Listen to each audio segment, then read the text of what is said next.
Sur YouTube, on trouve plein de vidéos pour apprendre les bases de l'histoire, de la physique, des mathématiques ou encore de la biologie. Mais quand moi je cherchais à faire des histoires, j'ai pas trouvé grand chose. Il y a quelques chaînes françaises qui en parlent. Diadencore, Elbakin.net, Occam Razor, Le Trooper. Mais à part ça, la plupart des autres c'est des chaînes anglophones. Et l'anglais, c'est pas facile pour tout le monde. Je vais tenter d'un peu combler ce trou qu'il y a sur YouTube. Je suis pas un grand auteur, je suis même pas un écrivain professionnel. Mais au moins si je peux aider sur 2-3 trucs, je vais essayer. Cette première vidéo est sur la base des bases pour ceux qui veulent concevoir un récit. La prémisse. Que ce soit un roman, une nouvelle, un film ou n'importe quelle œuvre, il y a une idée qui a tout lancé derrière. On va oublier pour l'instant tout ce que vous avez fait à côté. Les personnages, l'univers, la carte, les langues.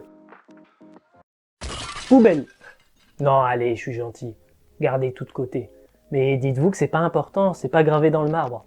On va revenir à la première pensée que vous avez eue pour cette histoire. C'était peut-être dans la rue quand vous êtes dit « Ah, un personnage amer et agressif, ça serait sympa pour une histoire. » Ou bien encore, je sais pas, dans le bus ou devant ce bouquin quand vous avez pensé une première guerre mondiale avec des chevaliers, ça c'est une bonne idée ça. » Ou lorsque vous avez imaginé une société où il n'y a que des enfants qui ne grandissent pas, et que ça serait une bonne idée pour critiquer la gérontocratie.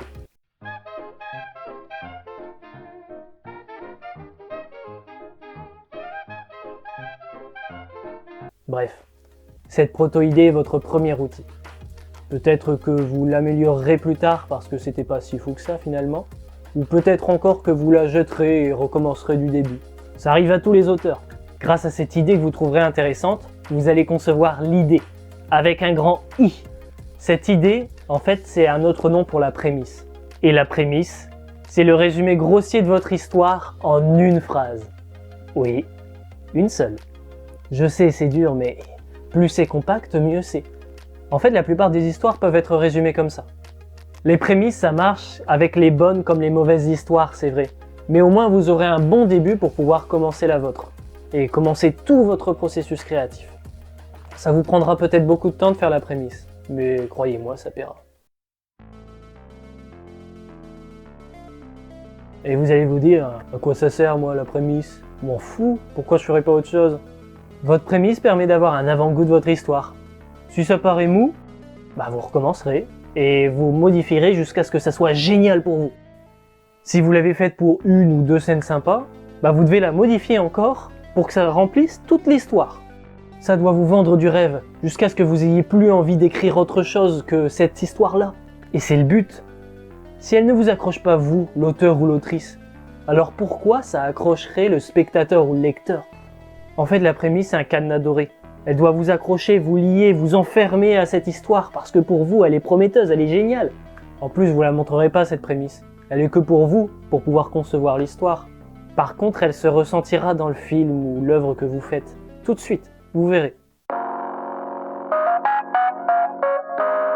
Au fur et à mesure des épisodes, on va imaginer une histoire qui servira comme exemple.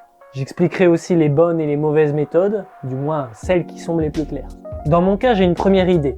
Une société médiévale qui découvre un artefact du futur. C'est pas quelque chose de très fou, c'est un peu bancal, c'est pas très original non plus, mais pour les épisodes, ça suffira largement. Et là, grâce à ça, on va essayer d'écrire une prémisse. Et n'oubliez pas, une seule phrase. Dans un monde où... Ne commencez jamais une prémisse, une histoire ou même un résumé par « dans un monde où ». On s'en fout dans un monde où, si c'est dans un pays, dans un univers, on s'en fout. Nous, ce qu'on veut, c'est des personnages.